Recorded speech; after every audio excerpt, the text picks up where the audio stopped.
Hey guys, it's Attorney Walter Hnot. We are live right now. It is Thursday. Every Thursday, I go live and donate quite a bit of time. I try to shoot for 2 hours, but it doesn't always end up being that, where I answer for free Social Security disability questions. Usually there's some retirement and VA stuff in there as well.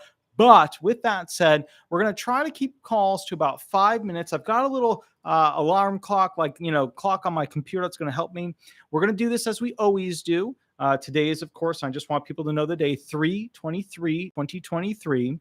We're going to keep calls to about 5 minutes with the timer. And then basically from there, I'm going to go ahead and ask them as per the usual. And you guys know how this works. I'll give them Attorney Walter Hnot. Can I answer a question or run hearing questions with you? Remember to use a fake name. And then boom, we'll get right into it. All right, guys. So let's go ahead. I've got the first caller on the phone. Good sir, how can I help you today? Walk me through what is your legal question?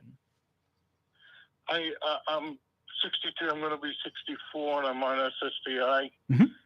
Does it make sense at my age to take advantage of the trial work period or the ticket to work program? I mean, how badly would it affect my benefits when I reach retirement age?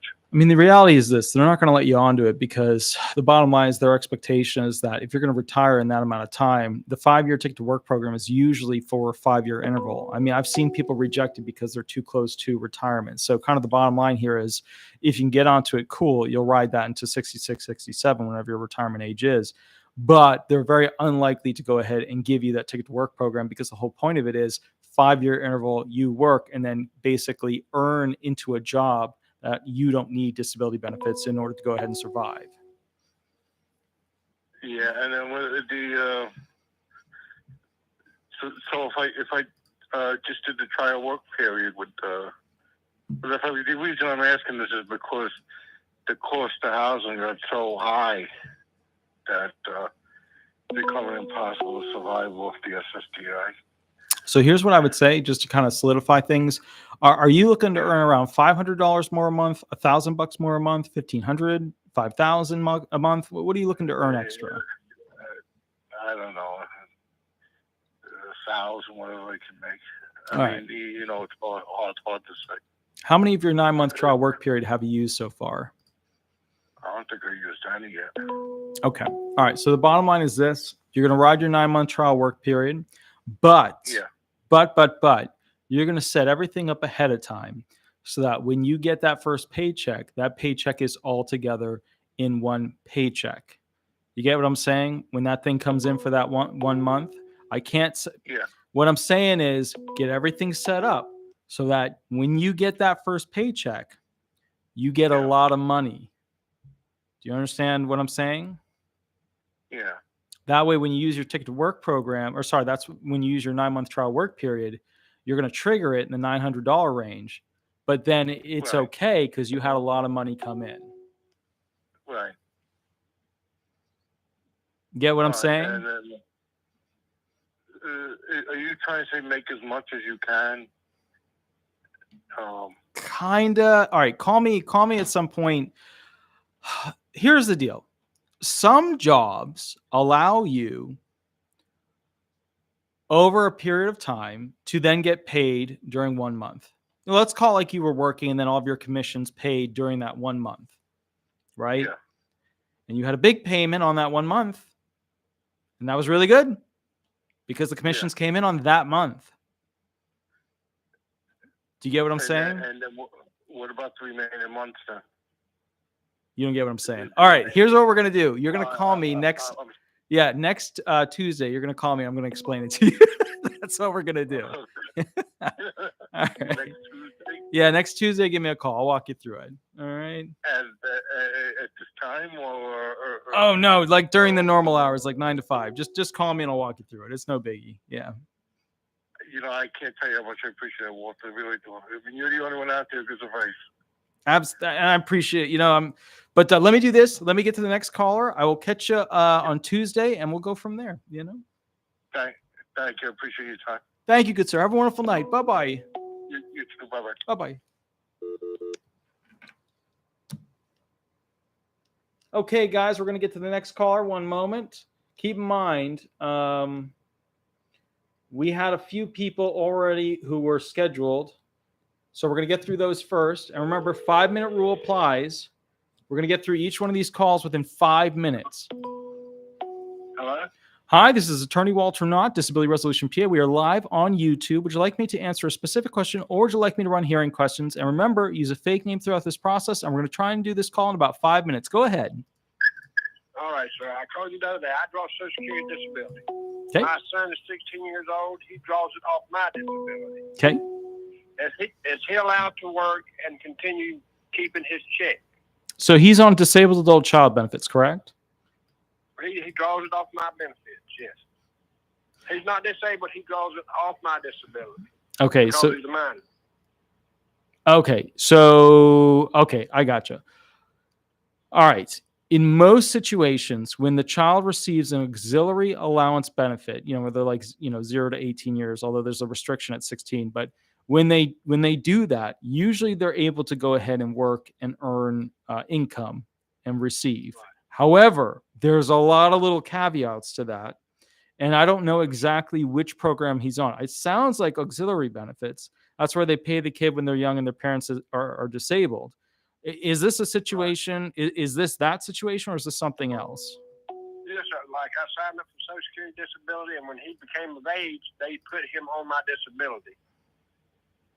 And he's 16 years old. He's 16 years old. Yeah, this is auxiliary benefits. For a couple of years. All right. So, okay. Are there any restrictions with the other parent or any other types of benefits that the child is receiving, like SSI benefits? No, sir.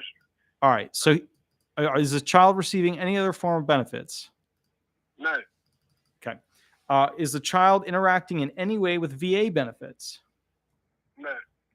Okay. So usually, yeah, go ahead. Only thing he gets is off my benefits. Okay. So in that case, pretty much the child can usually work. I don't think there's any restrictions to it. But yeah, go ahead. Let me ask you this. If he goes to North Carolina, I live down here near North Myrtle Beach. If he goes up there and work with his uncle through the summer school break, would that cause a problem with him working out of state?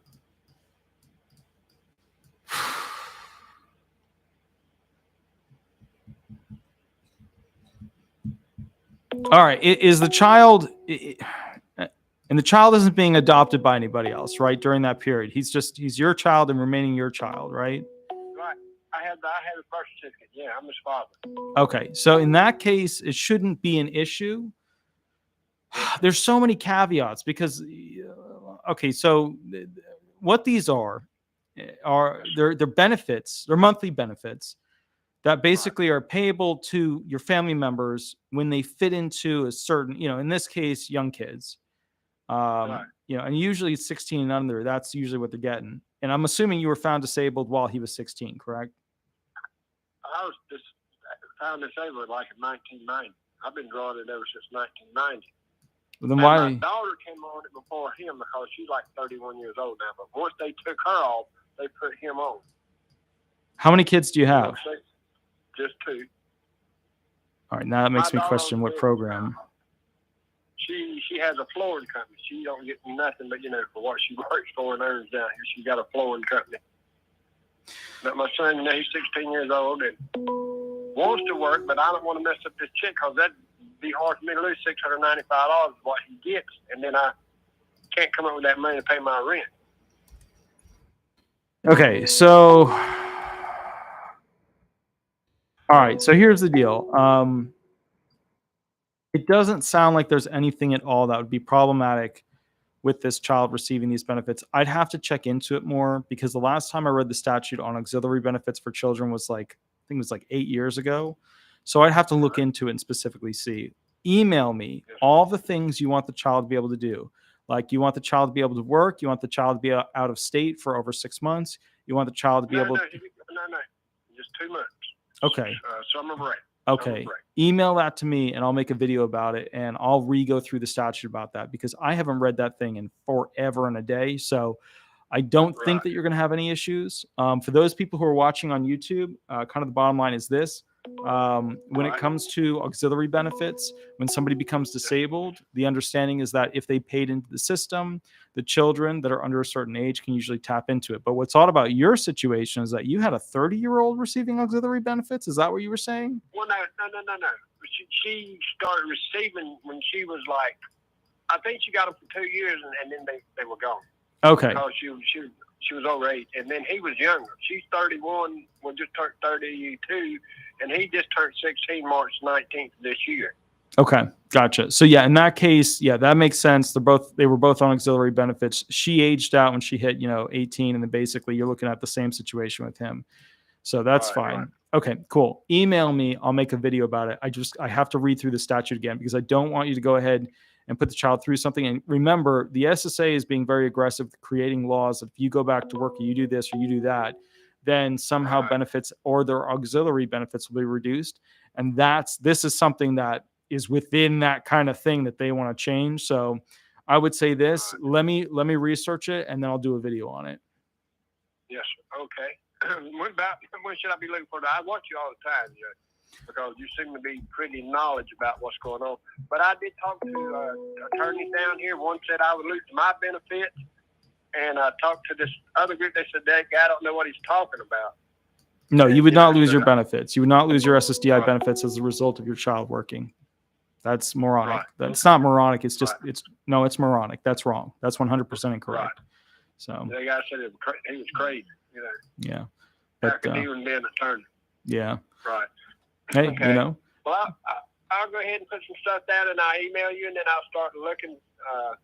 I'll look at you every time you're on just to see what's going on, because I know there's some people out there with the big Canon cameras and this and that. But I got spinal stenosis in my back and scoliosis. I got COPD and got real severe arthritis. But they're trying to come up with all new stuff to eradicate all those problems. But I'm not sure how that's going to work.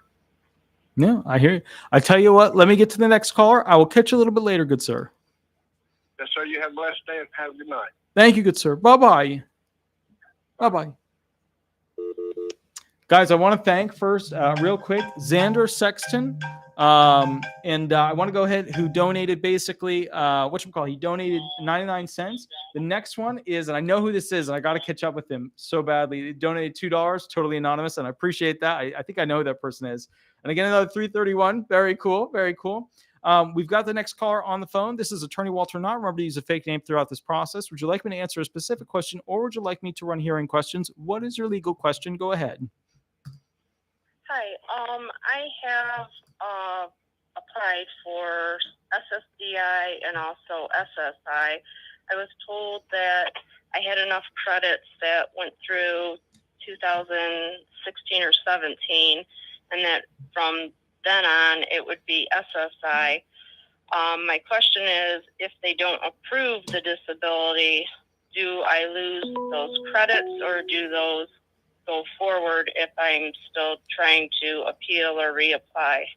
You retain those. Oh, and just remember to mute your computer while we're doing the phone thing. Yeah, but I just flipped it back off. Oh, perfect. You retain those credits. The real thing you want to know about is if you get denied and you appeal and appeal and appeal, and then you reach a point where you just have to refile, you need to know what your date last insured is. Your date last insured is the last date and time that you can claim you were severely disabled and go on to traditional disability benefits. And so if you have your DLI, then you know what's the stopping point as to when potentially you'd have to have a new filing in to prove it. And remember, every time you get a denial, at the end of that denial, you are barred basically from going back in time to go ahead and claim that you were disabled earlier. So let's say you get denied December of 2022 and you don't appeal it. And then we get to April of 2023, you file and you claim, no, I was disabled all the way back to, let's say the middle of 2022, right? You would be barred from claiming that. You would only be able to claim back to essentially January of 2023 because your claim ended and was not appealed from December of 2022. Okay, and also, I was just trying to watch your video prior to you just coming on. As far as I do know, they had somebody following me like 2 weeks ago, And I know you said that, you can try to request that information, but my question is, the person who is following me, I mean, do they like leave cameras and that set up like on your home? Or I'm just wondering to the extent of how that goes. I'm going to be doing a video specifically on the gear most used by these individuals, specifically the gear that's been given to them from the SSA. Because remember, with investigators, usually they're hired, and they're either hired in a situation where they have to use their own gear, B, a hybrid situation of their own gear and the hiring partner's gear, or C, where they have to use specific gear provided to them and only use that gear because they want to follow the chain of evidence and make sure everything that's collected is accurate. In this case, the SSA specifically has the investigators that they use, specifically provide them with certain gear. And as a result of it, that's the gear you want to know about, because you want to know how much effort they're going to put into going ahead and recording you. I have a video of that coming out in the not too distant future. It was supposed to actually come out last week, but with the house thing, it's just been crazy. So I would say watch out for that video. In order to answer you, are they basically putting cameras outside your house? Yes, they have the potential of doing that. However, you have to be at some place where they have the capacity to have a camera that can actually watch you, over a period of time. And one of the things I want to point out is that the more high definition, right? So the more they can zoom in, because remember, if you have like HD footage, 1920 by 1080 pixels, I mean, it's good, but it's not great. You really can't zoom in that much, right? Then you go to 2K, and then you go to 4K, 6K, 8K, 12K imaging. If you get a camera with 12K imaging, and that is on a telephoto lens, then they have the capacity to look into your window, look through the blinds, and see what's behind them. Now, you have certain expectations of privacy afforded to you by the Constitution. So some of those things they can't do. They can do views from outside the house, or they can get a warrant to go ahead and view further into it. What you have to keep in mind is that the Social Security Administration, like the CIA, like the FBI, has a team of judges that are sitting there ready to write warrants. So, the bottom line is that the agency is set up to collect information to find fraud. So if you're worried about a particular type of fraud, you can always email me and then I'll do a video on that. Of course, I won't use your name, but give me enough details as to what you're worried about so I can at least explain what the actual outcome will be. Okay, I guess I was just wondering how invasive it would be. Like, so basically always have a robe on if you jump up to run to the bathroom. I'm just trying to, I just didn't know how you were saying invasion of privacy, are they flying something outside the window where, if, you're jumping up or you're coming out from a shower or whatever, I get, it's like, I'm not worried about anything disability wise as far as what, they would see. I mean, I'm walking around with a cane, but, it's like, at what point do they draw the line personally? Like, there's a field out behind my house, so they could very easily set up a camera there, and, that's always pointed or zoomed in. So that's what I was wondering, is just like, would they just leave it, or are they just doing their 1 week investigation and then moving on to the next person? Well, it depends on who owns the field. If it's a government field, they very easily could use that. Yeah, if it's a government field and they would have access to it to be able to use it, then they could potentially do that. But look, here's the deal. There's 2 levels. They're just doing an initial review, and then there's the level of they've gotten a warrant and they're beginning to go ahead and do searches beyond the expectation of your privacy that's given to you by the Constitution. Okay. Remember, a warrant is a judge saying, I warrant you the option to basically go beyond the constitutional allowances of their privacy. It's where a judge says, I'm allowing you to bend the rules of the Constitution to go ahead and see into their life, pierce the veil, if you will, to know a little bit more than you normally would based off of the constitutional restrictions. And as a result of that, yes, they can use drones. Yes, they can go ahead and set up a camera outside. Yes, they can go ahead and have a camera in a van. They can do all those things. In fact, the last report, which I have it right here, that I read about, they did use a van specifically to spy on the individual. And the individual was aware that he was being spied on. And so he was getting out of the vehicle, looking around, and they were aware, and they wrote into the report that the claimant was very aware of his surroundings. So you have to keep that in mind. Okay. My suggestion to you is learn about state specific here, what your rights are for privacy. And are you in like, the south of the United States, the west? Where are you located around? No, I'm in the north, and I mean, is it all right to say what state? Yeah, that's fine. Like nobody's going to know. Okay, Nobody knows it's your like phone in number. Michigan. Yeah. Okay. So bottom line is look at Michigan, see specifically what the deal is when it comes to essentially, what your privacy restrictions are, what people are allowed to do when it comes to recording your house, recording the outside of your dwelling, how high up they can be before they're basically in shared, space above your house, all that kind of stuff. Because if you own a house, you're renting a house, you have so many feet above your house that they're allowed to, they're not allowed to be within, but then above that, they can be above that. You have to keep in mind too, the government, one of the big things you might want to check in with, and then I'm doing a video on that, all the ways that you can find out if you're being investigated, is to essentially call your phone service provider and ask them whether or not the government has requested your phone records, because that'll give you a big hint as to whether or not they're doing a much deeper investigation or not. Oh, okay. Great point. All right. Let me get to the next. I did leave a message. Oh, yeah. Go ahead. Oh, I did leave you a message looking at hiring you. Are you able to bring on counsel, like after you've turned in your application? Yeah, so here's the thing. The past 2 days, I haven't been sitting by the phones. I've had people answering them for me because I've been doing the house thing. So I'm going to be back at the firm tomorrow, I would say about 2 or 3 p.m. If somebody didn't get back to you the past 2 days, it's because we've had one of the largest influx of calls. It was just bad timing. The phone never stopped ringing. What I would say is this. Give me a call around 3 p.m. tomorrow.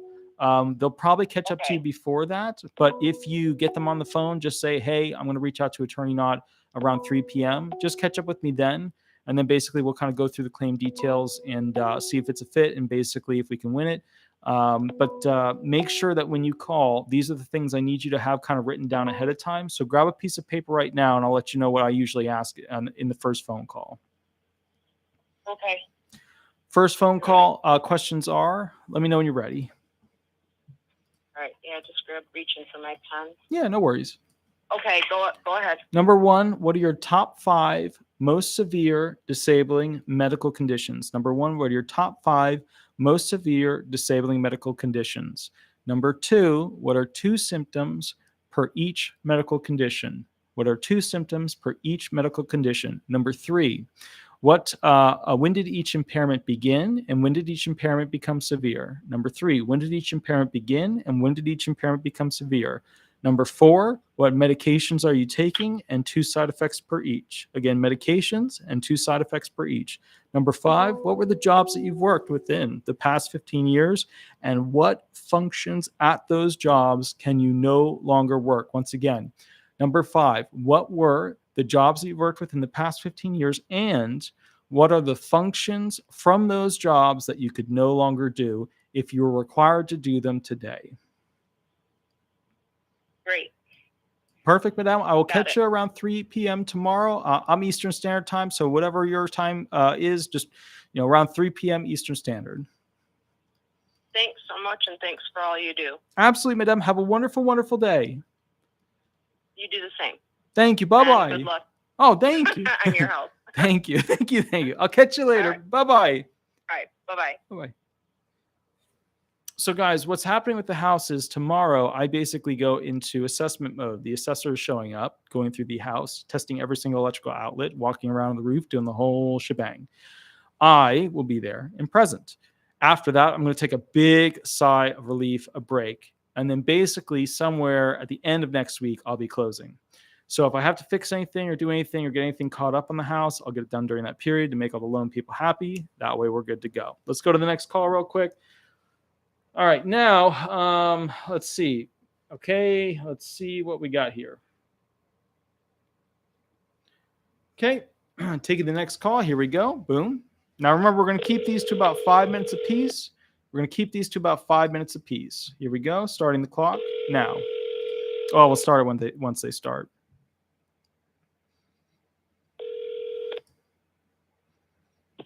Hello. Hi, this is Attorney Walter Hnot. We are live on YouTube. Remember to use a fake name throughout this process. Would you like me to answer a specific question, or would you like me to run hearing questions with you? I would like to ask a specific question. Excellent, good sir. How can I help you? Yes, I have a case where I am receiving my medical benefit from disability, and they are denying me my monetary benefits because I'm on dialysis. I've been on dialysis for 2 years, and I have a property that me and my wife had together, but she's my ex-wife now. Okay. And they're denying me the benefit because they're saying that if I transfer that property into her name, then they're going to penalize me. Yeah, they penalize you for a long time. Yeah. Yeah. And it's in Yeah. a tax lien. And I guess they're saying that until the person acquires the deed for the property, that, you know, I can't get any benefits because that's the only way that they wouldn't penalize me if the person that bought the certificate would acquire the title to the deed. Now, just to solidify something, you're on SSI, correct? Yes. Okay. Going through SSI. So on SSI, when people are on SSI, they pretty much have to have essentially one dwelling, one place where they live. And this sounds like you've got a place where you live, and this other place is like an extra property, correct? Yeah, it was going to be a rental property, but it is right now is kind of dilapidated. It's kind of like a good job of a house. So here's kind of the deal. I just want to do a shout out to T-Paw real quick. Thank you for doing the $40 donation. I really appreciate it. That's massive, absolutely massive, which is incredible. So to answer your question, here's the deal. You're on SSI, which means they're watching every additional housing, whether it's a property with a trailer on it, property with a house on it, house that's dilapidated, whatever. They're watching every single one that you have. And what they're doing is they're waiting for you to basically sell that because if you have over $2,000 in the bank, they can essentially, kick you off of the SSI benefits. And then as a result of that, you have to spend down that money until it gets under 2K. So if you transfer it directly to your wife, they view that as like a trying to skirt the system thing, and then they penalize you. They ban you from benefits for a certain amount of time. So the bottom line here is that you have to basically sell the property and then immediately spend down the funds, usually in something that is not going to hurt you as an asset. Certain things you're allowed to have, like if you want to rebuild the kitchen, buy a better car, whatever, that's allowable. But you're going to have to go ahead and sell it, spend on the assets, all that sort of stuff in order to keep the SSI people happy. That way you get your SSI check of $900 and something a month. Okay, so I can sell it and spend it down. The only thing about that is that my question would be that they're saying that I have to sell it at the tax aggressor's value, and it's not worth the tax aggressor's value, so I would have to do an appeal. Well, what you do is you just get somebody to assess the property. You know what I mean? That's okay. All you do. You just get them to write, have somebody that's in the field, assess the property, write down what it's worth, and then basically, put their thumb on it. And as long as they put their thumb on it that this property is only worth this much because the assessed value is incorrect because of A, B, C, D, E, F, and G, then you have your defense that you hired a professional. The professional gave you an estimate as to what it's worth and what it would likely sell for. And then boom, you're covered. You sell it for less than that, you're still covered because you got that person with the intent to prove that it was not worth what the tax assessment value is showing. Okay. Yeah. All right. That sounds good. And do I have a amount of time to spend that money down? Is it like within 30 days or? You want to spend it down as fast as possible. So yeah, best case scenario, 30 days. You want to spend it within that period of time. so that the next month, and be ready to explain this to the SSA. They're not going to magically be like, oh, he fixed his life to get SSI benefit. They're not going to do that. Have a 795 ready, written out with exactly what you did to send into the local field office. That way they know, so that they can process 795 PDF, SSA 795 PDF. 795 PDF. Yep. 795. Okay, I got it. Perfect, All good right. sir. All right. Thank you, Walter. Thank you, good sir. Have a wonderful, wonderful night. All right, you too. Thank you. Bye-bye. Bye.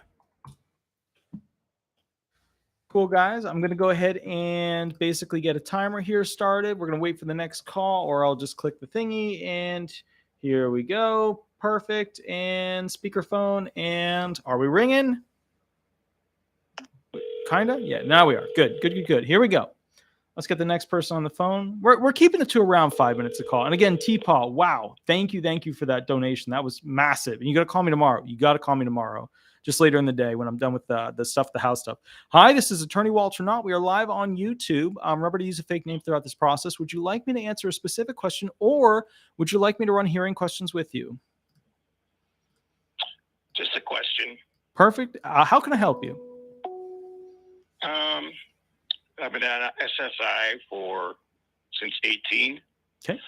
And last year I got the questionnaire about the review, but I don't know. I look at it. Fortunately, I had such a horrible medical year that in the fall they basically said, we're not going to review you at this time. Mm-hmm. So how long is going to be the next one if they saw so much trouble that I had such a bad year? And then my other question was, I'm going to be 54 this year, and I remember you saying something about CDRs and the Ticket to Work program. And do they not start a CDR while you're in that program? And then if that's 5 years, would that put me at 59? They are Just wondering barred. what your ideas are. Yeah, they are barred from doing a CDR. They are not allowed to. They will get put over the knee if they try to do a CDR while you're on the Ticket to Work program. So bottom line is, you are going to be safe for 5 years, but you have to do the balancing situation. Can you medically earn, right? Can you medically earn around $2,500 to $3,000 a month or more? No. Okay. So when you say you want to do a Ticket to Work program, what you're thinking is it would be nice to get some extra money while basically keeping your benefits, correct?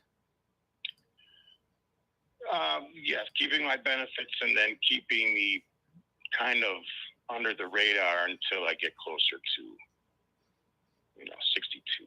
Yeah, I gotcha, for the retirement. So here's my thing. You're at a prime age to go into the Ticket to Work program, but, let's say you're going to turn 55 soon. Are you ready at 60 years old to lose your benefits and then solely have to rely on that job? Oh, no, not right now. I can't really do much of anything. Okay. Is there going to keep so they saw that I had such a bad year, or that's not going to change their interval as far as the CDR goes? Well, what does it mean, like a bad year? Does it mean like you got in a car accident? Does it mean like you spent money on things that you shouldn't have spent money on? Like, what does that mean? No. It's all medical. Actually, could be turning into another question where I had routine carpal tunnel surgery. Day 7, they sent me to a occupational therapist and not a nurse because they wanted to take off the cast and put me in a removable cast. And on day 14, the hand was so infected that it was not treatable with medicine. And on day 20, I'm in the hospital, right from the doctor's office, getting a surgery. And then that was amputation all. stuff. Yeah. I see that all the time. Horrible.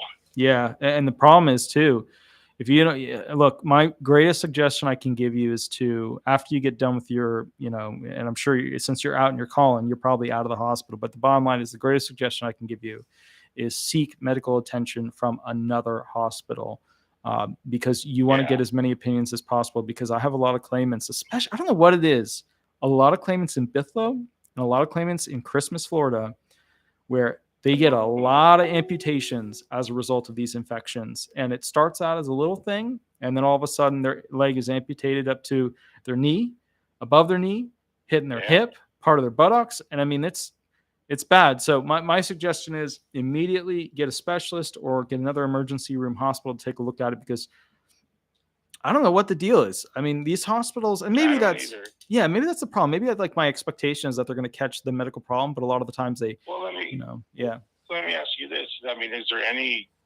legal recourse as far as them sending me to an occupational therapist on day 7 instead of a nurse to identify who basically they missed the infection on day 7? That's my whole point of that story. I mean, you're on Medicaid, so your gig is to find some specialist to go ahead and look at it because you're on Medicaid. That's like your only job for the next month is to find somebody to do that. And if I were you, do you have a car? Like, can you drive? No, but I can get medical. Cool. So your job is to go to a different emergency room, even if it's out of the city that you're in. That's your job. That's what I would do. Look, if I had a problem where they were doing surgery and all of a sudden it keeps getting infected, and now third surgery, you're looking at essentially, amputation, my butt every week would be in a different emergency room.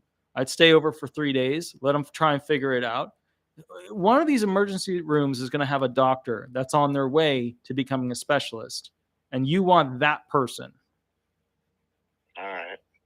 Yeah. Because think about it. If you don't, you get enough surgeries on your hand, they can't fix it. You know what they're going to say to you? Yeah. They're not going to give you a Medal of Honor. That's what I'm saying. No. But going back to the CDR, so then I think I was approved on the grid rules. Bunch of issues, but I was 49 at the time, so. Is it going to be still another 2 years? So I got this year for free. That's what I'm telling myself in my head. Well, if you got on a grid route rule at 49, they give you a non-mechanical grid, which is where they jump back a few. You're probably within 6 months of turning 50. So they gave you the 50, grid out for the sedentary and light review. So, in that case, and you had no direct entry into skilled labor or semi-skilled labor, which means, I'm guessing, holy cow. Wow. T-Paw. Wow. Just donated $15, which is massive. Absolutely incredibly massive. Nice. Wow. T-Paw. Wow. And T-Paw, you got to catch up with me tomorrow. Like, tomorrow's the first day that I get to officially breathe in air that doesn't feel crushed by this whole house situation. So you got to call me. But again, T-Paw, thank you. That is incredible. And real quick, before I get back to you, good sir, I want to thank the other people who donated as well. There was Jamila Gary, who had a cool little bear or a little fox, which actually looks like the fox. When I go to Maine, there's these little reddish, orangish foxes that run around in the Rachel Carson Preserve. The older I get, the more into nature I just want to be. And let me tell you, you can't go and hug the fox. I realize that. But if I could. So, all right. Anyways, so good sir, in your situation, CDR scares you. I get it. But if you're so bad that you can't earn that amount per month, then the Ticket to Work program isn't really going to be your best option, because 5 years from now, you'll basically be 60. And if you're 60 and not getting SSI for essentially 2 years until you hit early retirement at 62, that's bad. And our politicians, not to say that they're bad, are so shitty when it comes to dealing with Social Security benefits, not to say that they're bad, that they could pass something that would literally make you have to wait longer to retire early, which would really be which would be a total fail and bail across the spectrum. So, just keep that in mind in the back of your head. And once again, our politicians, they're not bad, but they are so shitty that, they could do that. We could talk for hours on that Look what France is doing. They're boosting it from 62 to 64 on a constitutional vote on behalf of the president's power, which takes a lot of the, people's voting rights away from it. And obviously, they're pushing to get voting rights on it. But it's not good. And that's the thing. What I expect, and I haven't done a video on this because I'm a little jittery about it, but what I expect is that Biden will use the president's power to do essentially a presidential order on Social Security benefits in some minute area that allows him to. Now, remember, when the presidents want to do something big before election, they're either going to do something that they're allowed to do, which is like, I order this thing to happen, right? Or, that's their way to basically create law. Or, and then they always get sued 5 different ways as a result of it. And then it takes 3 years to figure out if it's going to work or not. But the other option is they will do something to imbalance the system, which requires Congress to act immediately to then balance it. And Biden is that kind of guy. So just keep in mind, that's something that is within his, bag of tricks. So, yeah. All right. Perfect. Thank you so much for all you do. Absolutely. You actually helped me get approved when I got approved the first crack. So I was watching your videos back at the time. Excellent. Well, good, sir. You have a wonderful night. I will catch you a little bit later. Thank you. Thank you, good sir. Bye-bye. Bye-bye. Hey, so guys, real quick, I didn't want to take a dig there at President Biden, but President Biden has been known when it comes to especially foreign diplomats interacting with them. He is a master when it comes to phrasing his answers. He's legally trained. So when it comes to him answering, I am willing to do this if you do this, those are called conditional acceptances, which are in America non-binding, which means that even if they do that, he is not required to go ahead and accept and complete that deal of what he agreed upon. Oh no, I just hit the wrong button. Let me go ahead and let me see if I can scroll to that person again. Sorry, person that just called in. Let me see if I can get you on the phone again. Hold on. It hasn't popped up yet. Okay, there were 5 people who called at 9:37. I'm seeing if who called in. I don't know. The phone just flickered. I think my phone is giving up. It's tired. No, it's okay. Here we go. That was a private notice number. Nope, there it is. Cool. All right, here we go. Oh, wow. Okay, so there were 3 people that called in right then. All right, I'm just picking one of them. Here we go. Put it on speaker. Let's go to it. Let's get a ring, ring, ring. Hold on. I don't know if it's on speaker. Hello. Hi, this is Attorney Walter Hnot. We are live on YouTube. Remember to use a fake name throughout this process. Remember to mute your computer as well on that end. Would you like me to answer a specific question, or would you like me to run hearing questions with you? Okay, am I live? You are live right now, good sir. Make sure you use a fake name throughout this process. Okay, my name will be Joint. Okay, very good. Very good. Go ahead. First of all, it's a pleasure to speak with you. I have been watching you, and I just got some questions regarding the SSI. Sure. And the thing is, I got approved by a person that way younger than you. Tragedy happens. But the thing is, how when they did the test or the assessment test, they asked some questions, but I think by my accent, you know that I'm not originally from the U.S. So the thing is, they asked me some questions, and the thing is, I cannot drive or supposedly handle money.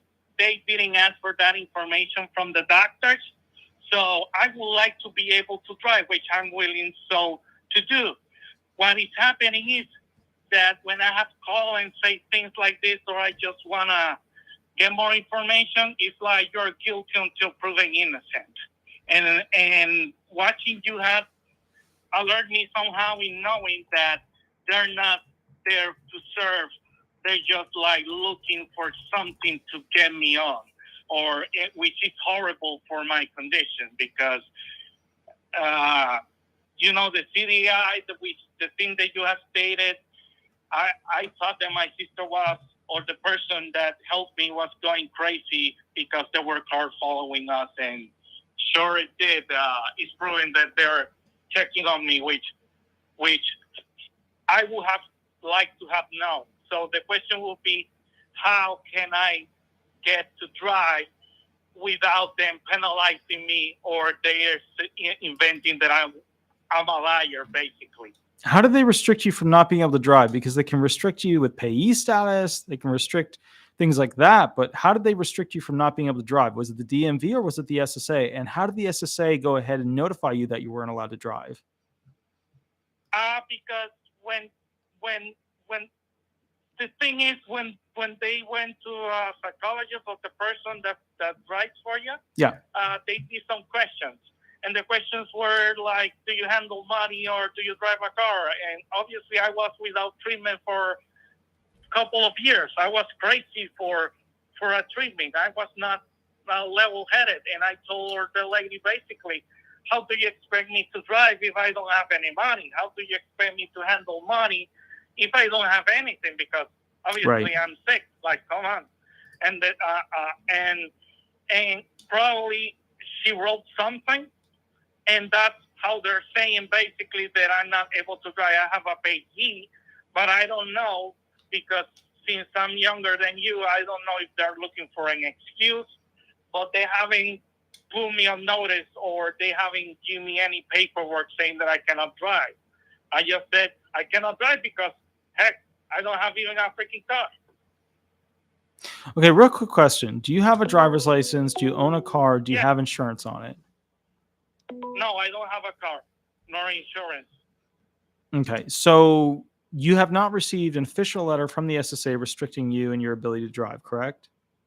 No, correct. So what am I missing here? Why are you worried about you driving and them finding out?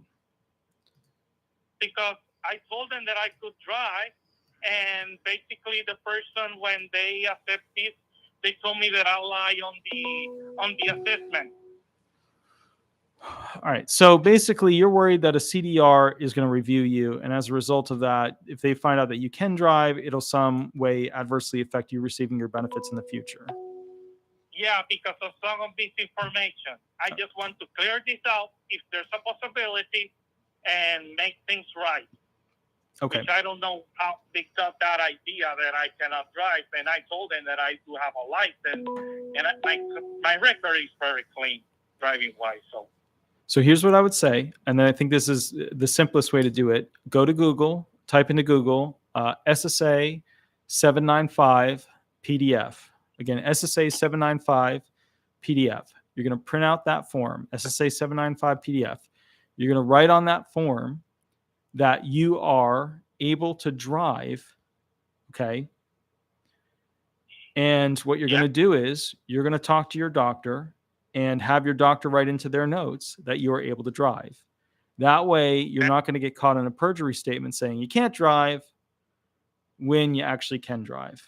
If you're worried about it, it's something. I mean, they can use it against you, but it's unlikely that they would use it against you. But if you want to clear it up, SSA 795, and get your doctor to write into, their notes, or have them create a letter, or have them fill out an RFC and state on it rather. Go ahead. Which doctor is preferably? The main one or any? Oh, GP. You want your general practitioner, because whether it's eyesight, difficulty with back, you want your general practitioner, your PCP. Okay. Yeah. So people, just imagine you're calling and saying, what about me having a car? Is there a problem with the SSI? And they're like, you lie, you this, and all that. Imagine that situation. Like, there's no respect or cordiality, unless that, like, why are you saying you can drive? Well, let's make this right. Just fill this letter. No, they didn't tell me nothing. So I'm very thankful. But I just don't want to be hurt, because it seems like they're looking away to kick me out. And since I'm pretty young, I think that is. But come on, I'm pretty young. I study a lot. Who wants to be in this position? Come on.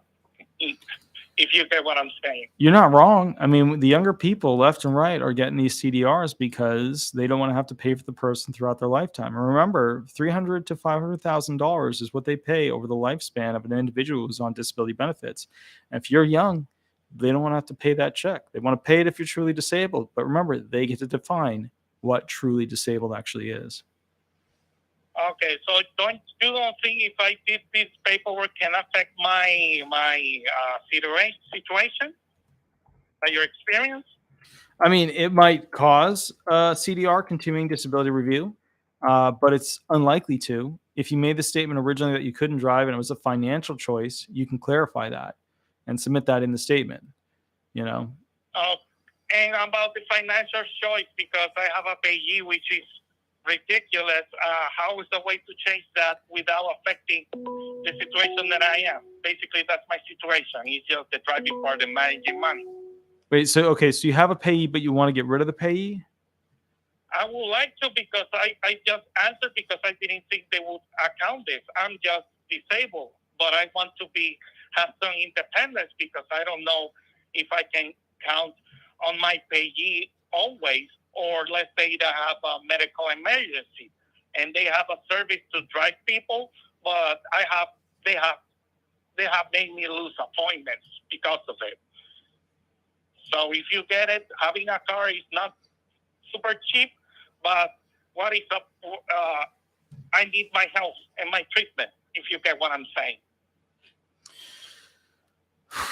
So you don't want to have a payee. So the first thing you're going to do is get a notification from your doctor saying you are of capable mind to handle your financial matters. Then you take that letter to the local SSA field office and give it to them, and they set up a meeting where they will basically interview you to see if you're of sound mental capacity to have, no payee on your account. That's the process you use to get rid of essentially a payee. So yeah, you do that. You just do that. So. If I do this, could this end up in termination? Wait, say it one more time. Could this end up in termination of the SSI, which I think is baloney, but I'm just asking you because it seems everything is backwards, law-wise. Man, the phone kind of distracted me, and I looked at my dog who was chewing on a power cord again. So one more time. No problem. One more time, yeah. Do you think that I could get, they say, you're magically not disabled because you can do both of these things? All right, so here's the deal. 10 years ago, you know what I mean? When we get these letters in that would say, and you go through the process, there's always a process. It's not instant. They don't just instantly take them away. You have 10 days to keep them back on, blah, blah, blah, blah, blah. The point is this,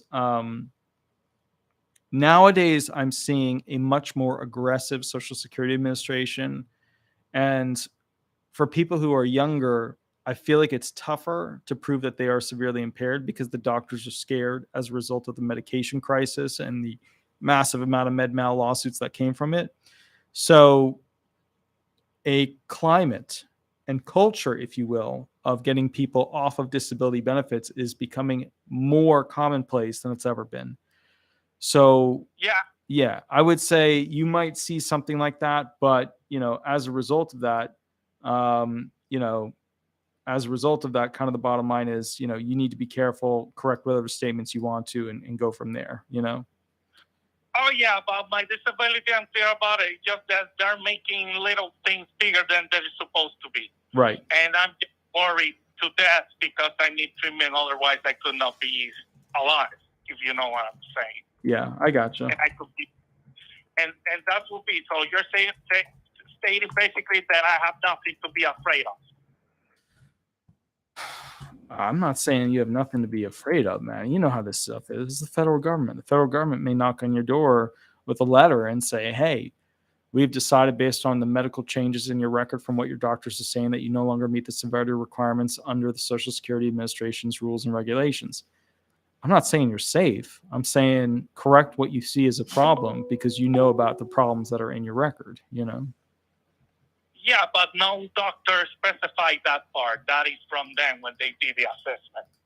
Well, their doctors do the assessment. Remember, they have doctors that you see, medical experts, and then they have medical doctors that just review the record. Those are medical consultants, MCs. So their doctors are the ones that ultimately look at you, use your additional doctors in consideration, and then an MC, medical consultant, gives an opinion, and then that's what they use in their DDE, disability determination explanation report, to say whether or not you're still disabled under their rules and regulations. So okay, so you suggest me to do the driving thing and I should be okay, or still there's some risk, high risk?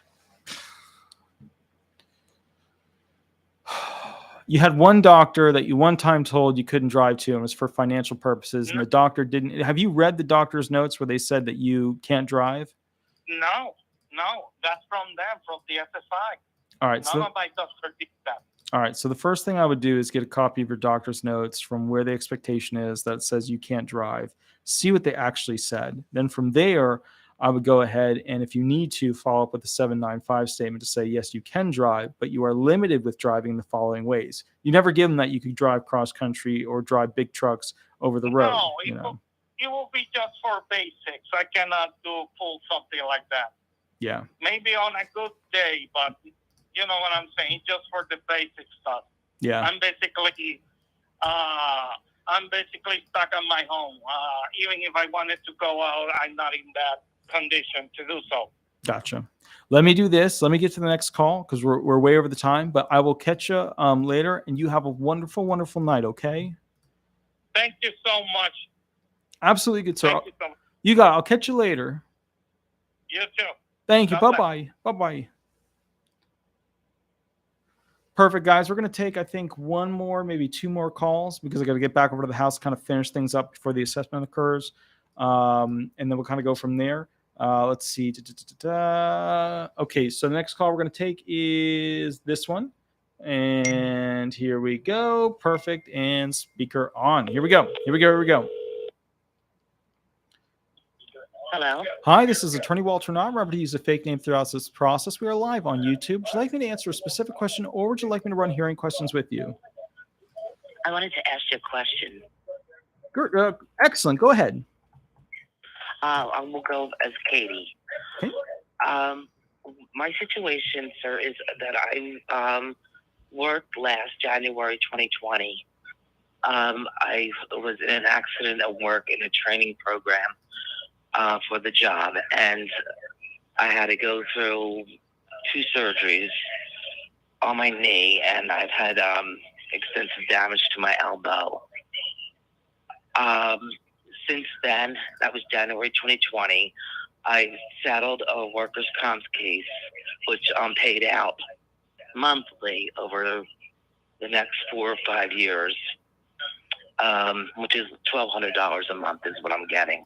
Mm-hmm. I applied for disability because I can't right now work. I can't work. I can't work. So I don't know what to do. I went through the whole process of seeing their doctors and bringing in all the test results I had. I have several different situations going on with my health. Besides, I have RSD since the surgery, which I can't even believe. I never even heard of that before. I've been treated all my life for high blood pressure, which has been a constant problem. And that seems to be a concern of theirs, that when I got the letter back that I was denied, they wanted more tests to see how it's affected my vital organs. So real quick, I don't know. let me ask you, what is the legal question? Yeah. So the legal question is, since when I called this Social Security disability and said, I've been on workers' comp, because they said, you didn't put enough hours in, so you're not qualified. And I said, well, I was on workers' compensation, so I was putting no hours in, but I was getting workers' compensation. And they told me, if you're getting workers' compensation, then you can't get Social Security disability.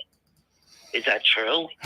It's more it's so much more complicated than that. A small truth to that, very small truth to that, because there's and you can in certain situations too. All right, look. So here's the deal. Workers' comp, it translates to essentially money for upkeep as a result of being injured. SSDI benefits, same gig, just at the federal level, and it's supposed to be for a longer period of time. Kind of like short-term disability benefits, LTD, long-term disability benefits, stuff like that. So here's the bottom line. All right. So I'm assuming your question is, why can't I go on to federal disability benefits? Correct? Right. Okay. Because this workers' comp's not going to last, 4 years tops. Yeah. So they're wrong about the workers' comp. Yeah. So the way it works is, did they say that you were no longer insured for SSDI benefits or disability benefits? No, They did not say that. I do right now get Medicaid care. I'm not on Social Security. Okay. I'm 56. So it's a New Jersey Family Health Care Horizon. And I'm also, I have insurance still. They settled on my case, but the case is still open so that I can still receive benefits from workers' comp on the problems that I have from that. Okay. It's a total nightmare. So here's what I need you to do. I need you to find out what your date last insured is, because that's what I'm thinking the problem is with this scenario. Because if you were on workers' comp for an extended period of time, which it sounds like you might have burnt past your date last insured, in which case you'd have to have the use of retroactive benefits with an amended alleged onset date to, re-trigger the DLI to be able to continue forward with the Title II SSDI claim. So do this. Call the local field office tomorrow. Ask them what your date last insured is. And then at some point, just call me tomorrow or Monday or whatever, and then update me with exactly what your date last insured is. And also how many quarters of coverage you have. Again, how many quarters of coverage? What do you mean quarters of coverage? On the workers' comp or? Nah, on your disability benefits. Quarters of coverage in the federal program are little quarters or little coins that you earn, which allow you to go onto disability benefits. So ask them how many quarters of coverage and what your DLI is. DLI and quarters of coverage. Okay. Yeah, because I worked on my life. Yeah. This is the first workers' comp thing I should have never taken this job. I just changed something over, but anyway. Yeah. It's been a disaster, and I appreciate you answering my questions. I will, look into this further and see what happens. I guess I don't know. I mean, I'm not afraid right now. I'm just afraid for the future. I mean, I know that you're asking about the medical, but I'm still getting medical from the government and from workers' comp case, both. Oh, you mean medical insurance? Right now. Yes. All right. What I want you to do also. The only payment I'm getting, the only thing I'm getting right now is the income, is this workers' comp payment each month. Gotcha. That's it. Go learn about That's it. go learn about the workers' comp SSDI 80% rule. And learn about hybrid allowance for both programs and what you can receive. That should be your first research stop to learn about it. And then once you have that, then you call me and we'll talk about the options. Okay. All right, Attorney. I appreciate your help so much. Absolutely. Thank you for taking time with me. Yeah, absolutely. Have a wonderful, wonderful night. You too, sir. Thank you. Thank you. Bye-bye. Bye-bye. I just want to take a moment and thank JHM Stag for the $10 donation with the flying pair. That's super cool. Super duper cool. Thank you. I really, really appreciate it. So I'm going to take one more phone call real quick. And then basically from there, whatchamacallit, I'm probably going to end it because then I have to go next door and work. So like I get rid of this shirt. I put on like a junkie shirt and I just house stuff. So let's see if I can get this person on the phone real quick. Hello. Hi, this is Attorney Walter Hnot. We are live on YouTube. Remember to use a fake name throughout this process. Would you like me to answer a specific question, or would you like me to run hearing questions with you? Specific question, and you can call me Junior. Perfect, good sir. How can I help you? Well, I've been following your videos, and I want to say thank you for all the wealth of information that you put out first. But is there any way possible that people who are on disability, like myself at this point in time, can bring a class action lawsuit against the government for misappropriation of funds for the money that they've taken out of Social Security and have yet to have put back in, and or the misinformation that they've been given as far as for the cost of living increases each year, which just doesn't quite add up? And how do we go about doing that? So the problem is, a lot of the money that was taken was put back. And also the issue is that what it really comes down to is, did they bleep up when it comes to the investment level of funds and their return? Meaning like how much money actually came back from what you put in. And these special issued bonds are actually not so special. They suck. They're crap. And so what you put in, you don't really get much back out of, which is why the trust fund is failing, because there's not enough money coming back from these bonds. They're super safe, or are they? Remember, when the U.S. government has a problem with the debt limit and the U.S. government reaches the spending limit on how much it can spend each year as a result of being able to pay off its loans to China, Japan, to Luxembourg, to Ireland. Those are the places they owe the most money to. In that instance, what you run into is the country has essentially created a likely to lower the rating of their bonds situation, where the bonds are just going to reduce in worth from their, triple A plus rating down to, an A minus, B plus, B minus, whatever. And so what's happening is that we have a couple of problems. Your question is, how do we sue them for them to do something about these trust funds and do a better job with the money? Is a suit going to fix the problem? Kinda, but the amount of time it will take for them to do anything about it isn't going to really be fast enough. A. B, what is the remedy? Is it that they have to create a stimulus for Social Security benefits, the Medicare Trust Fund, the SSDI Trust Fund, the Retirement Trust Fund? Is it that they have to pay the individuals who have been injured and give everybody just a stimulus payment and a boost? Is it that certain Congress members should be admonished and should lose certain privileges, which they'll never do? They don't do that. So bottom line is, I'm fully on board. My whole thing is the cost of living adjustment is fraudulent. The investment of your benefits, like the money you pay in through your FICA taxes, is moronic, right? There's just like no financial analyst worth their calculator would invest, trillions of dollars in the way that the government has. None of them would. No one on Wall Street would do that, because they would end up being fired from whatever financial company hired them to begin with. Then there's another issue on top of that. The next issue is, what is the future of Social Security benefits going to be? Like, let's say we fix this, right? We change the system by which we actually store the money and invest the money. So you got to think, okay, what if we create this foreign interest fund, right? Where basically they're investing into private enterprises with your money, and that's a new thing. Or let's say that they, go ahead and basically do a super trust boost, where they do a stimulus, where they create a fake coin, they attribute $1 trillion worth to it, and then they split it up and then put that money into basically the trust funds. And then they have the two agencies that did that little special coin deal where they attributed $1 trillion to it, just ratify it somewhere down the line and figure out the accounting later. What if they did that? Then you have to ask yourself, what is the next level of crappery or shittery that these politicians are going to do to mess that up?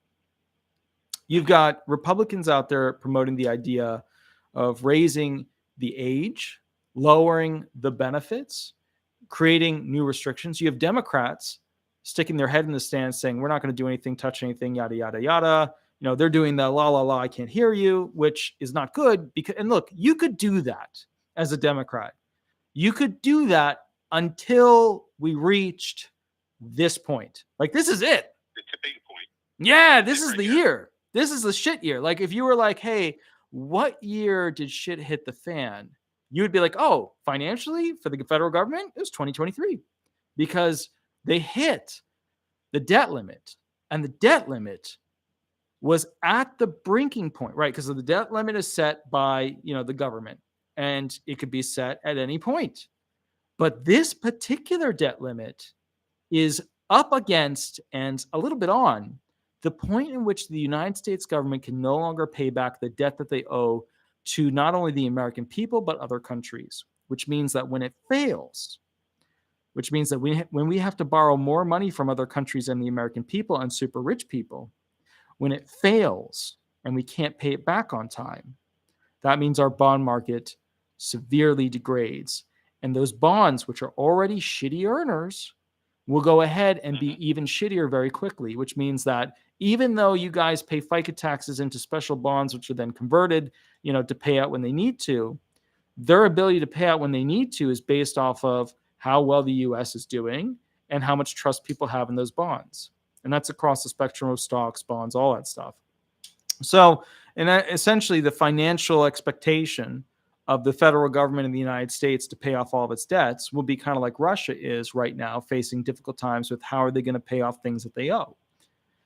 Sometimes they're a little late. When they're a little late, the bond market struggles. So you have that issue. Then there's another problem. The next problem is my generation, right, doesn't have pensions. A lot of us don't have 401ks. Just so everybody knows on this channel, I don't have a 401k. I don't have self-employed. You have to put away your own stuff. Correct. I don't have a 401k. I don't have a pension. I don't have any of those things. And the reason why, and remember, it's not just because I've worked for this firm. I've worked for 2 other firms before this, and I worked for like 7 other corporations before that. It's because my generation is not seeing pensions or 401ks and stuff like that unless you work for the largest of the largest companies, including the United States government, which is the largest. So that pillow, that older generations in their 50s and 60s and 70s and 80s that held them up during retirement and gave them that little boost isn't going to be there for my generation. That's why I'm doing this whole house thing next door, to basically be able to have some form of retirement in the form of a pension, because I'm not an idiot. I know what's happening. Like when people my age ask me, oh yeah, go ahead. Yeah. I'm class of 67. So, basically the same thing happens with me. And I was kind of very much appalled in hearing that how they get away with calculating the cost of living increase that they just take the last quarter. And if the last quarter is good, oh, well, you're not going to get anything. And it doesn't match up with the cost of increases, inflation, cost of food and everything else. But we're supposed to live like paupers. And, it's disgusting on how they're treating us. So here's the deal with that. When the nonprofits came out, and from Washington D.C., and I got to be honest, man, if I ever sold my law firm, I'd mess shit up. I'd be a problem person. I really would. I'd have fun. I'd get the nonprofits on my side, and I'd mess shit up. Because here's the thing: all of the people out there who normally would be watching CNN, Fox News, MSNBC are now starting to click onto YouTube, and they're realizing, oh, wait a minute. I can get my news from the person who's actually part of that industry, who's practicing in that industry, who knows the industry, as opposed to from a news person who spoke with somebody who might be somebody who interacted with the industry in some way, fashion, or form. My whole thing here is this. The future of our country is going to largely be dependent on fixing retirement benefits. Because, and I'm just going to say it, my generation is not great at finding ways to earn enough money in this collapsed economy. There's a lot of cool new things out there, from, these websites where, like YouTube, you make money off of YouTube, or, or the more risque ones where they're making lots of money putting pictures of their feet up, Or, for example, they're finding new ways to sell home goods and Etsy stuff and all kinds of things. It's incredible. My generation is great at finding ways to earn money in the non-traditional way, but it ain't enough money. And when retirement comes around, the problem is you're going to have a lot of angry people who are much more vicious and aggressive than your generation is, as a result of not having enough money, which, to be fair, your generation is right now using a lot of buy now, pay later programs to be able to afford the food to be able to live through things. Now, imagine removing the pensions. Imagine lower retirement amounts at the same continuous rate. The system collapses. That's something that I haven't done a video on because it's too scary. Look, if everybody lost 45% of the worth of their benefits between around 1999/2000 to around 2020 to 2021. Then apply that number over the next 20 years, and they see an additional reduction of 40 to 45% on those benefits that were already reduced because cost of living adjustment was not accurate. And what do? You get a useless check, a useless retirement check that cannot afford to keep people alive on this earth, in the richest country on this earth during their golden years. What happens then? I ask you. Look to live in other countries. Yeah, exactly. You got it. You got it. We go to other countries. But let me ask you this. How fast are cities being born in these beautiful tropical areas? Overnight, right? I mean, it's like 10 years later, the whole thing's built up. It's incredible. Well, okay. Africa's got beautiful landscape. Cities are massive there. South America, beautiful landscape. Cities are massive there. Puerto Rico, all the water properties bought up by all the kids with their Bitcoins and their Rolexes and stuff like that. Everything within the next 10 to 20 years that's on the water or in a beautiful landscape or beautiful city area will be built up. And I guarantee you that American dream of working and getting a good dollar, that's going to spread like a good virus around the earth. But that means Americans are going to do very poorly as a result, because Americans only live at the standard of living that which they do as a result of other countries providing them products and services at a significantly cheaper amount. We're going to have a bad time in the future. And I get it, and other people get it. But I got to tell you something. I think this is important for people to understand. This is not something that's going to take a lifetime. This is something that's 10 to 20 years away. And 10 to 20 years away, we're going to need technology, science, space stuff to give us free electricity, free water creation purification process, free food. We need food printers. We need all that stuff, because that technology comes from our need to go into space where there's not stuff there. So we have to create stuff using machines, grabbing the elements out of the air, grabbing the elements out of the rocks and the dirt and the whatever, out of the elements, right? And making products. That's why this space stuff is so important. That's why you see behind me the thing I want to do, but I just don't have time right now, is space constitution, creating the constitutions for future civilizations that create these little communities on, on different planets and on space stations. The whole point behind that is that the technology that space has that we need to survive. Will become a reality. Oh man, have you read the Star Trek Economy book? I mean, it's just incredible, and how the Trekkies basically look. The point is this: the future of all of this, it's a lot of Americans that have to live part of a system, because look, we've gotten rid of the idea of slavery in this country. Slavery still exists, in multiple places, multiple countries around the earth. One of the close ones is Haiti. Haiti still has slavery. A lot of people aren't comfortable with that because they donate to Haiti and then they realize after the fact, I just donated to a country that supports slavery. Well, okay. But the bottom line is other countries create products that we reap the benefit of. We get gasoline super cheap as a result of that. But in the future, everybody's going to be at an American standard, an American wage, an American dollar. And when that happens, we better be able to create these products near, the cost of nothing, right? We have to be able to make them out of thin air in order to go ahead and be able to feed all these people. Because remember, humans, we're taking over the landscape. Remember, there used to be a lot more land where the bears would roam and the deer would roam and the this and that and this and that and this and that would roam. Not so much anymore. Yeah. And you know what's happening. Down in Florida. Oh God, it's so bad. Yeah. There's so many cars. Yeah. One step at a time. What can we do in order to get the government accountable for, a livable cost of wage increase plus also retro on that? Is there anything that can be done?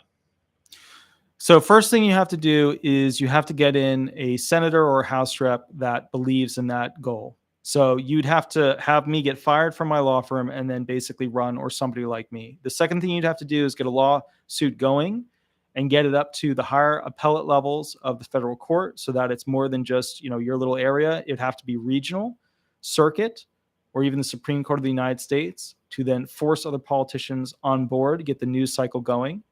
You'd have to have mathematicians as part of that prove that there's been an abuse, almost fraud, and I believe there is fraud, of the calculation method. Also, you said that it was the last quarter. It's the whatchamacallit, third of the fourth quarter that they calculate.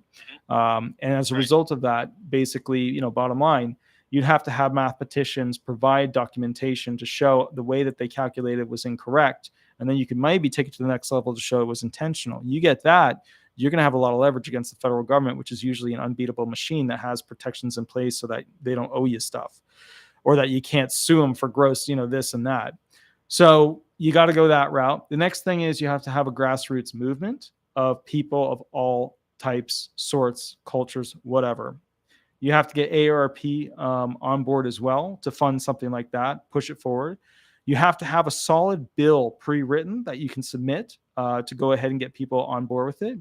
You have to vote somebody in who is not a Republican or a Democrat, because you have to get both sides on board with that person, and they can't be tainted by one side or the other. You also have to go ahead and find funding to basically push the law, that lawsuit forward. And the reason why is this: lawsuits aren't cheap, especially at the higher appellate. Yeah, take time and money, but the main expense you're going to run into is keep the attorney being able to eat and breathe and stuff like that, but also the experts that you're going to have to hire. You're going to need financial experts, mathematicians. You're going to need social experts, community experts, like how money's spent, what's going on, marketplace analysis, all that stuff. An economist, obviously. You're going to have to go through all those different types of experts to prove your point and create a well-balanced system. And you're going to have to do it at the level at which the government cannot keep up. You're going to have to do it at the level in which the government cannot get enough discovery to fight you, because that's the only way to beat the government. It's the only way to beat the government. Mass discovery, mass amounts of specialists that they just can't shove anything down your throat because you've already filled their entire gullet with information that they can't get around.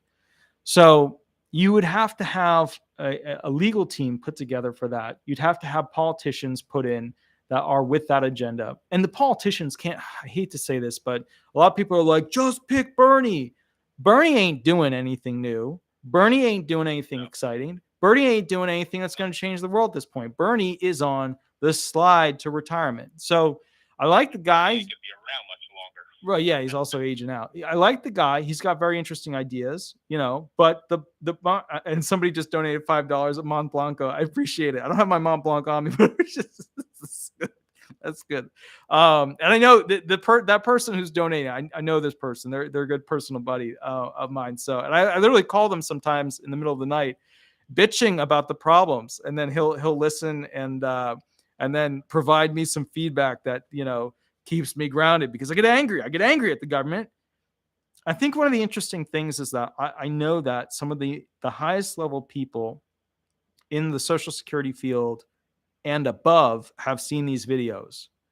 And I think that what's important now is, what is the next step that I need to take to change this? And I have a plan, but unfortunately the problem right now is I am financially insecure about a lot of stuff. Disability, the field of it, is very hard to make a living on it when you do a lot of custom work. When you do a lot of custom work, you spend more than it costs to actually win the claim. So we've had to cut back on all types of claimants. We've had to cut back on what type of SSI claimants we take, what age of claimants we take. I had, employees who quit, went and got a job in the personal injury thing, and they made twice as much. So the SSA is bleeding out the law firms that do disability benefits. Commissioner Kijikazi passed a new regulation to bump our fee up to $7,200 per claim, but it ain't enough to do it right. I mean, you can mass process claims like the big box firms do, where you don't do much and you just go to hearings. You could do that. Because the average time frame and with the paperwork involved is usually like around 2 to 3 years, or it used to be 2 to 3 years before you actually got in front of a judge. Right. And so what it is actually now. And then they take out their $100 for the processing fee. So what you make is, under the old rule is $5,900 after 3 years, if you can prove that they were disabled all the way back in the day, all that time. But now they put out regulations and specifically had meetings with the administrative law judges about what they're looking for these, amended alleged onset dates that they will find allowable. And they've made it significantly harder to go farther back in time, which means that some of these checks are coming in at $3,000 after representing somebody for 3 years. And $3,000 after representing somebody for 3 years means you lost thousands of dollars representing them, So. And different deal. Thank you very much for your time, and it was very insightful. I'll be listening to this again and taking a lot of notes. Thank you, good sir. I did a video at some point talking about the experts we would need for the lawsuit. See if you can find that one. It went through the specific types of mathematicians we would need, but that would be a good one to check out because that has in detail the types of experts that would need to be hired and promoted and basically put through the news cycle to get everybody on the same page as to what people should be getting per month on retirement and disability benefits. Final food for thought. When the average check is about $1,385 and rent for a 2-bedroom apartment, before anything else, food, electric, and everything else is like about now averaging $2,000 to $2,500 depending on the area in, there's a problem. Okay, now another food for thought. We're used to utilities being water, power, gas. What happens when they add a new utility tax on internet?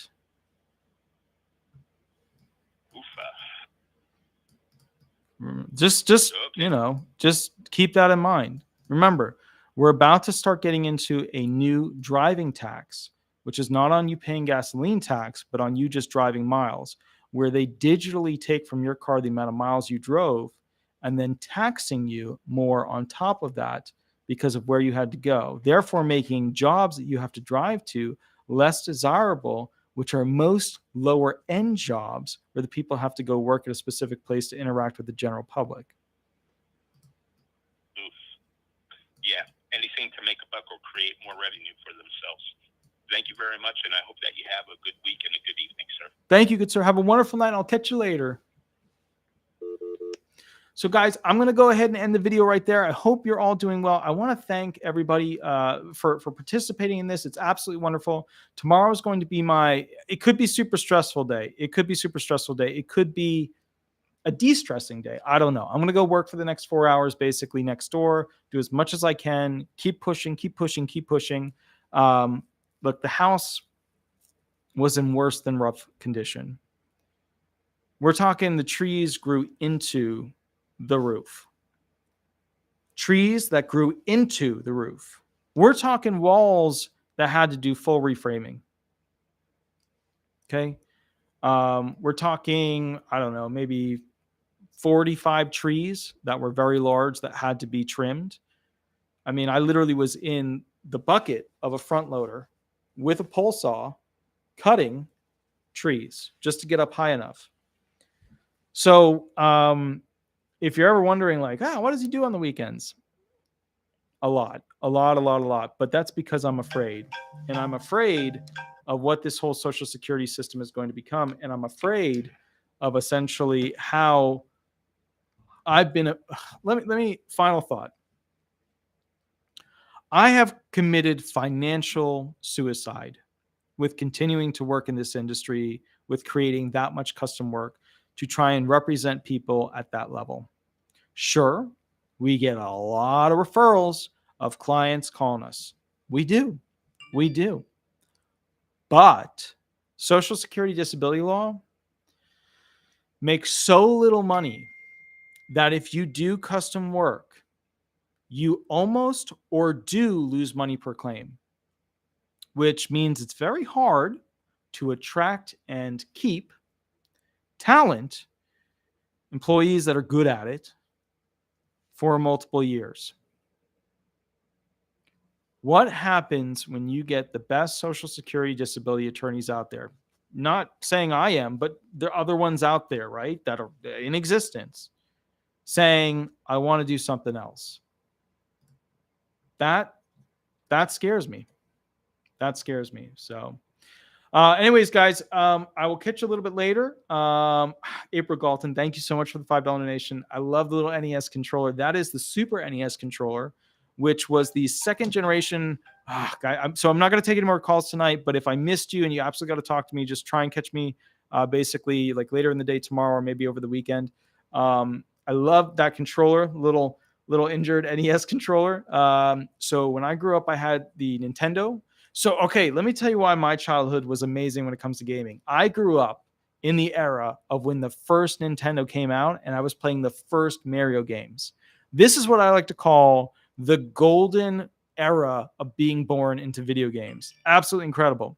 And I got to grow up during the time when Halo first came out, which is that first-person shooting game, which is an amazing video game. Amazing video game. But anyways, I'll catch you guys a little bit later. I hope you have a wonderful, wonderful night. And if you get a chance to wish me well for Friday tomorrow, I hope you do. And I hope it goes well, because I've spent my time and energy and money just making this a reality. And this is the future that I'm hoping will be the first financial choice that was a smart financial choice when I've been not making.